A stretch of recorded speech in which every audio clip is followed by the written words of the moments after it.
Locate the Spotify configuration file. The location of this file depends on how you installed Spotify on your system.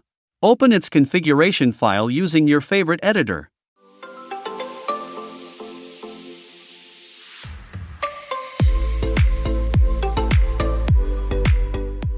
Add or update this line.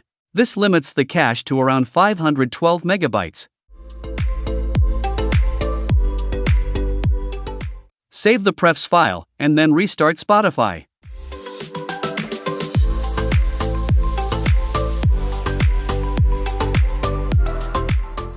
Now we'll move the cache folder into RAM using a Tmpfs mount. Data in Tmpfs exists only in memory, so it clears itself every time you restart. Edit your stab file.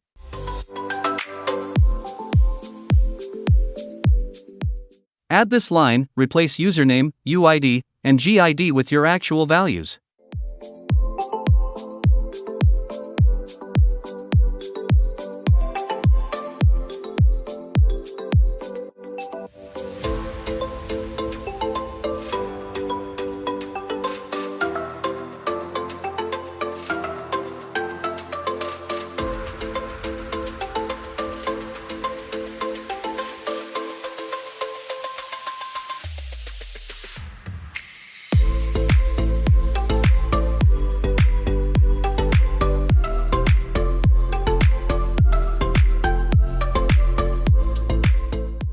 Clear out the old cache and mount the new Tmpfs volume.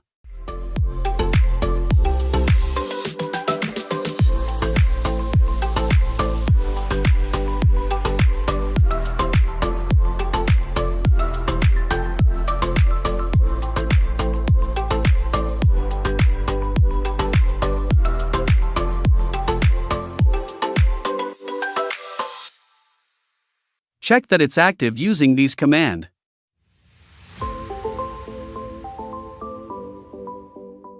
You should see something like this. That means the cache is now stored in memory.